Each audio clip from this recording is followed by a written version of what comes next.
We're here today to examine a monument to American ingenuity, the Panama Canal. Senator Moreno down there suggested we open the hearing by playing Van Halen and Panama. We may not do that, but between the American construction of the Panama Canal, the French effort to build an isthmus canal, and America's triumphant completion of that canal, the major infrastructure projects across Panama cost more than 35,000 lives. For the final decade of work on the Panama Canal, the United States spent nearly $400 million, equivalent to more than $15 billion today.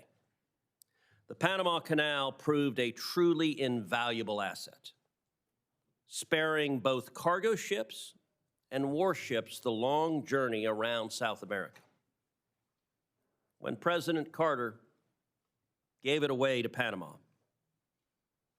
Americans were puzzled, confused, and many outraged. With the passage of time, many have lost sight of the canal's importance, both to national security and to the U.S. economy. Not President Trump. When he demanded fair treatment for American ships and goods, many in the media scoffed. But the Panama Canal was not just given away. President Carter struck a bargain. He made a treaty. And President Trump is making a serious and substantive argument that that treaty is being violated right now. This committee has jurisdiction under the Senate rules over the Panama Canal, and today we will examine evidence of potential violations. President Trump has highlighted two key issues. Number one, the danger of China exploiting or blocking passage through the canal. And number two, the exorbitant costs for transit. Chinese companies are right now building a bridge across the canal at a slow pace so as to take nearly a decade. And Chinese companies control container ports at either end. The partially completed bridge gives China the ability to block the canal without warning.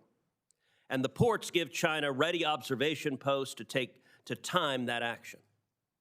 This situation, I believe, poses acute risks to U.S. national security. Meanwhile, the high fees for canal transit disproportionately affect Americans because U.S. cargo accounts for nearly 3/4 of canal transits. U.S. Navy vessels pay additional fees that apply only to warships. Canal profits regularly exceed $3 billion. This money comes from both American taxpayers and consumers in the form of higher costs for goods. American tourists aboard cruises, particularly those in the Caribbean Sea, are essentially captive to any fees Panama chooses to levy for canal transits. And they have paid unfair prices for fuel bunkering at terminals in Panama as a result of government-granted monopoly. Panama's government relies on these exploitative fees. Nearly 1/10 of its budget is paid for with canal profit.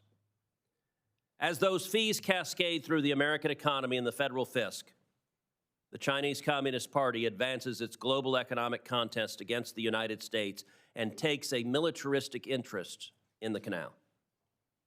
While President Trump has rightly focused on these key issues, there are additional problems. In the last 2 years, the Canal Authority generated record revenue, even while transits were depressed by drought conditions.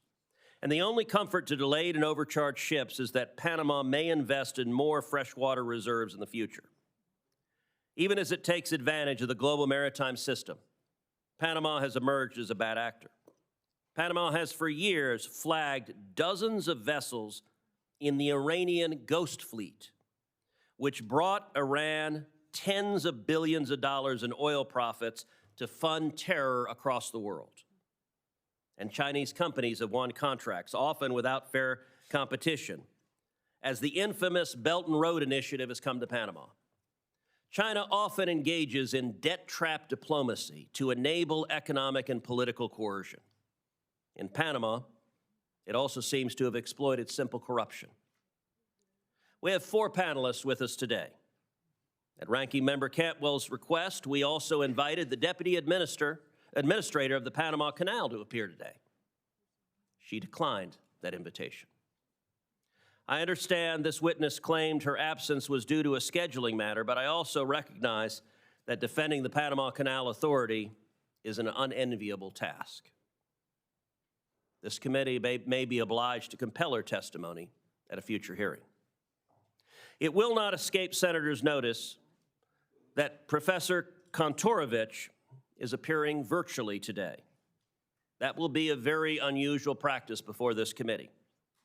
The professor was ready to fly from Israel to D.C. to appear in person, but he was unable to because too few American carriers have resumed direct flights to Israel.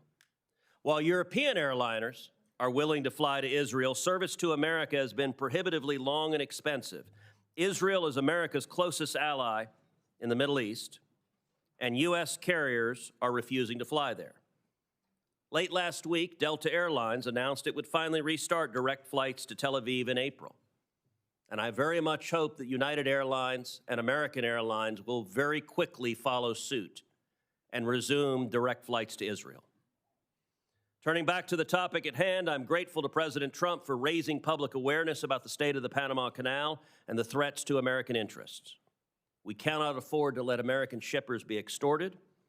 We cannot turn a blind eye if Panama exploits an asset of vital commercial and military importance, and we cannot stay idle while China is on the march in our hemisphere. I expect and hope the testimony today to enlighten on all of those issues. I will now turn to Ranking Member Cantwell for her opening statement.